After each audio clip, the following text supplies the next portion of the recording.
بزعزعة المنتخب الوطني وبزعزعة كل ما له صلة وعلاقة بالجزائر في ظل أقول النوايا الخبيثة، أقول النوايا الخبيثة لفوزي لقجع وأتباعه. هذا السؤال الذي نطرحه طبعا في كل مرة. قد نجهز المنتخب الوطني وقد نملك أحسن تشكيلة أو الجيل يعتبر من أحسن الأجيال التي مرت على المنتخب الوطني، وقد تتوفر شكلة رياض محرز وإقصاء المنتخب الوطني الجزائري الذي لم ينهزم طيلة أو في أي مباراة سنة 2023، وإقصاء اتحاد الجزائر الذي توج بكأس إفريقيا الكاف وتوج بكأس السوبر الإفريقي ضد العملاق الأهلي المصري. هل هذه العوامل وإقصاءنا وإقصاء الجزائر من هذا المحفل الكروي الإفريقي والجوائز الإفريقية هو أيضا له صلة وعلاقة بالتحكيم، له صلة وعلاقة بالكولسة، له صلة وعلاقة بزعزعة الجزائر، بزعزعة المنتخب الوطني وبزعزعة كل ما له صلة وعلاقة بالجزائر في ظل أقول النوايا الخبيثة، أقول النوايا الخبيثة لفوزي لقجع وأتباعه. هذا السؤال الذي نطرحه طبعا في كل مرة. قد نجهز المنتخب الوطني وقد نملك أحسن تشكيلة أو الجيل يعتبر من أحسن الأجيال التي مرت على المنتخب الوطني، وقد تتوفر كل الإمكانات، وقد نتأهل إلى الدور القادم ونصل ربما حتى إلى المربع الذهبي، ولكن ربما قد نصطدم بكولسة وقد نصطدم بنوايا خبيثة في ظل أن الكاف أضحى اليوم رهينة بين أيدي لقجع وأتباعه. بكل صراحة سي جمال بسعودان، اليوم لابد أن ندق ناقوس الخطر. تكلمنا عن الجانب الفني، أي نعم، الجانب التكتيكي نعم، تكلمنا على التحضير، على كل الظروف المواتية لأن نكون في أحسن الظروف في بواكي، ولكن ما لازمش ننسى أننا أمام كولسة خبيثة وأمام نوايا خبيثة للقجع وأتباعه في ظل أمر لا يتعلق بلعبة كرة القدم يا ناس. الأمر له صلة وعلاقة بجانب سياسي وحتى سياسي. تعليقك. شوف سي كم نعود لا ديسكاليفيكاسيون دو الجيري من لا كوب دي موند. اليوم وشهد شاهد من اهله حسين حنايه صحفي متقاعد في المغرب له الشجاعه وهو في المغرب يتهم لقجع والناصري على اساس انه كانوا قايمين ومهتمين وبريزون شارج توتال تاع قسمة وعائلته منذ سنين في المغرب.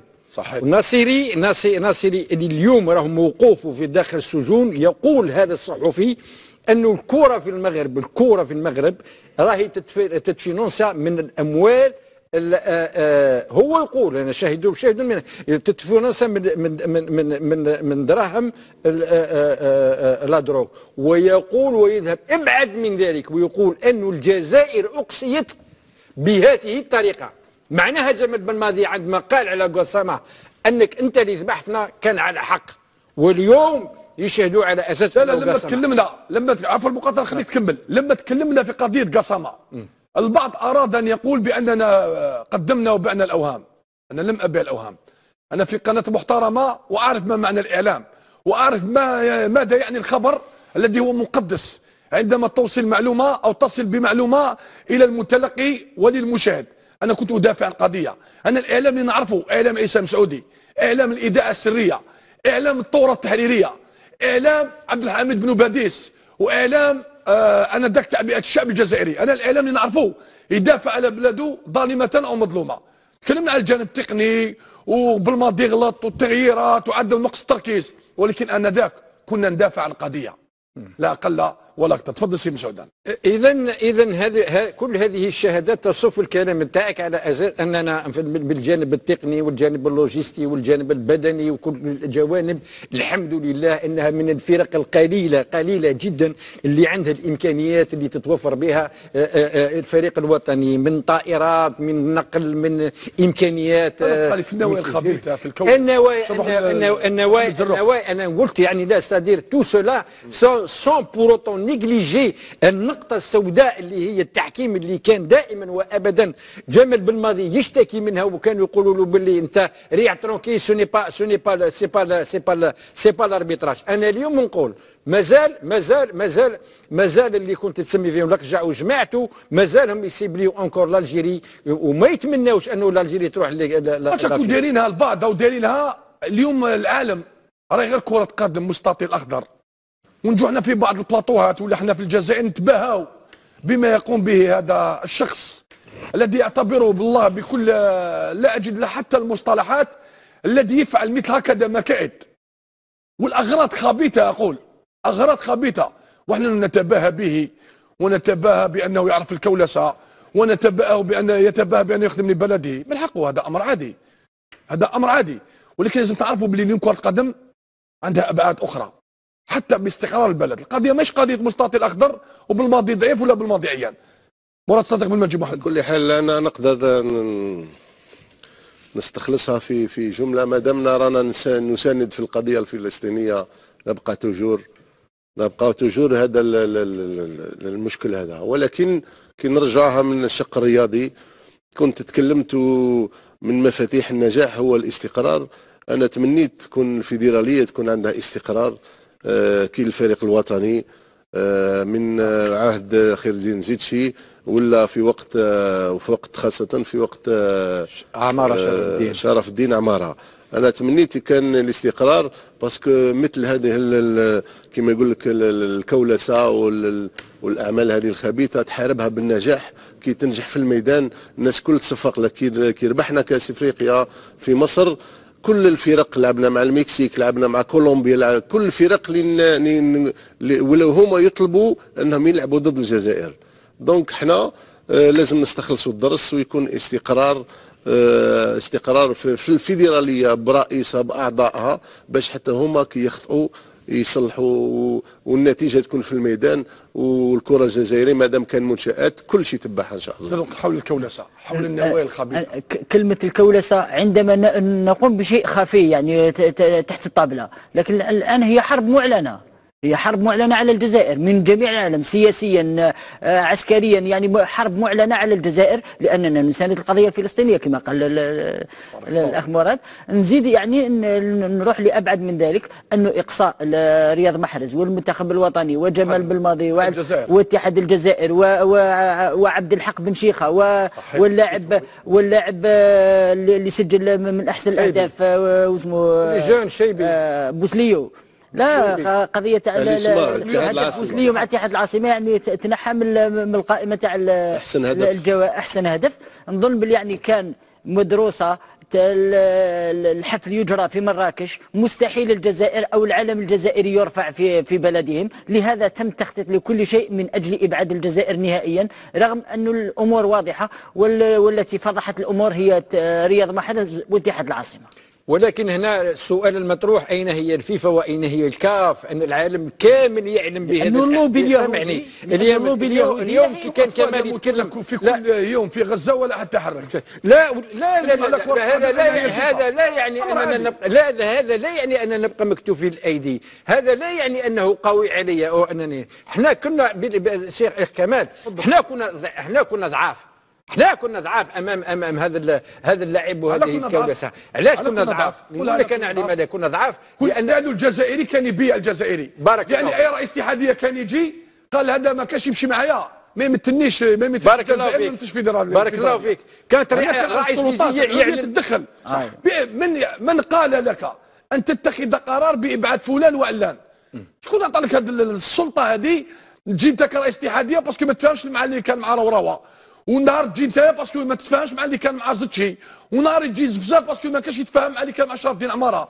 الى ان نحن ذاهبون بعد يا كمال الناس رؤساء تهاوشوا سبحان الله العلي العظيم. وحنا قلنا دائما وابدا يجي رئيس نتمنى انه يطبقها سي وليد صادي، نتمنى له كل النجاح على كل بدون لا قال انا يدي ممدوده للجميع. ايه نعم لازم تكون يدك ممدوده للجميع. والذين مروا على الفيدراليه رؤساء الفيدراليه بلا مزيتك تخدم مصلحه الجزائر، بلا مزيتك تجي وتخدم. اذا كانت شفت انت انه يكولس للجزائر لازم تخدم وتدافع عن الجزائر. يعني يروح قضيه يقول لك اين هي الفيفا؟ الفيفا تتحرك وتعلن في القنوات في كل شيء من اجل حرب اوكرانيا والدفاع عن اوكرانيا. لماذا اوكرانيا؟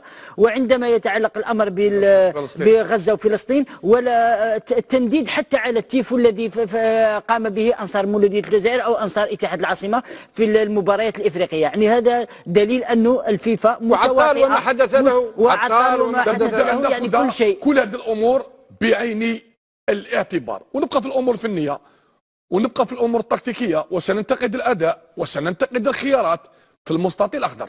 نتمنى ما تكونش مبرر. بارك الله فيك. لا ما تكونش مبرر. أيوة. باش نكونوا واقعيين. انا تحدثت عليها كاعلام لدق ناقوس الخطر لا قل ولا اكثر. بكل صراحه منصتني، هل كان نظر على بوركينا فاسو؟ هل كان نظر على انغولا؟ هل كان نظر على موريتانيا؟ هل هي منتخبات بالفعل؟ على كل حال منتخبات كي تشوف من ناحيه الماضي تاع هذه الفرق ما عندهمش ماضي كبير في كرة القدم، ولكن مثلا ثاني مشاركة لها ولكن عندهم لاعبين فرديات، ونشوفوا في الاعوام الاخيره انه عامل المفاجاه يقدر يكون ويبدل لك مجريات المقابله، يسجل لك في الدقائق الاولين، تقدر تدخل في نرفزه وعدم التحكم في من الجانب البسيكولوجي وكل شيء، تقدر تهرب لك من يدك. ولكن الناخب الوطني وكل لاعبين كي تشوف عامل خبره، لاعبين كفاغولي كماندي كسليماني بن سبعيني، وحتى في دكه الاحتياط كاين لاعبين اللي عندهم خبره. انا اظن هذا عامل ايجابي، وانا عندي احساس بنشوف الفريق الوطني راح يربح ويزيد يمتعنا، ولكن لازم يسير المقابله، لانها تفوز بالمقابله وكي تسجل اكبر عدد من الاهداف تقدر تغير اللاعبين وتلعب كره نظيفه وتخمم على المقابله الجايه. انا نظن باللي اللاعبين راهم بارمي لي 20 ميور جوار دو كونتينون افريكان تاع القاره الافريقيه، واللاعبين راهم يلعبوا كاساسيين في فرق كبار، وهذا عمل ما يستهانش به. انا نظن سي كمال ما بقاش فريق ضعيف في افريقيا. الفرق الضعيفه كنت نقرا بالامس دي ستاتيستيك، كل الفرق عندها محترفين، كل الفرق عندها محترفين. كاين اللي السلام عليكم ورحمة الله تعالى وبركاته. أهلا وسهلا ومرحبا بكم في قناتكم أحاسيديب. أتمنى من الله أن تكونوا بأفضل الأحوال. القرعة السهلة لمصر والمغرب وتونس والجزائر في تصفيات إفريقيا مؤهلة لكأس العالم 2026.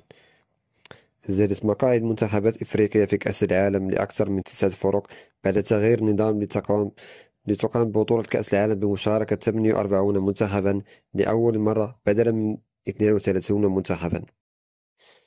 وقعت قرعة تصفيات أفريقيا المؤهلة لنهائيات كأس العالم 2026 التي جرت في أبيجان في كوديفوار يوم الخميس. منتخبات مصر وتونس والمغرب والجزائر في المجموعات السهلة، وتقام النهائيات النسخة المقبلة في مونديال خلال شهر يونيو 2026 بتنظيم مشترك بين الولايات المتحدة الأمريكية والمكسيك وكندا.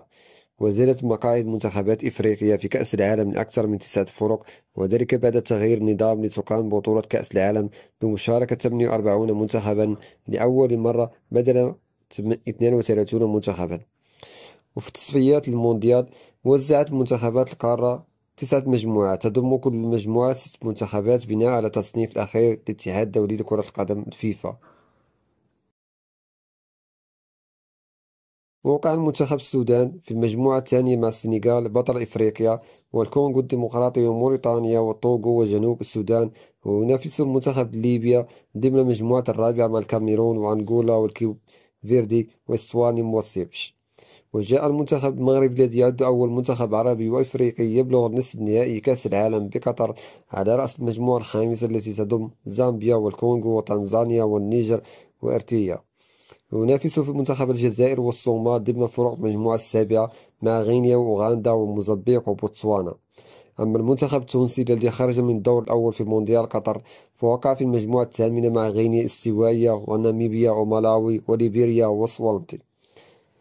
قال باتريس موتسيبي رئيس الاتحاد الإفريقي لكرة القدم: تأهل المنتخب المغربي لنصف نهائي كأس العالم 2008 منحنا تفاؤلا كبيرا.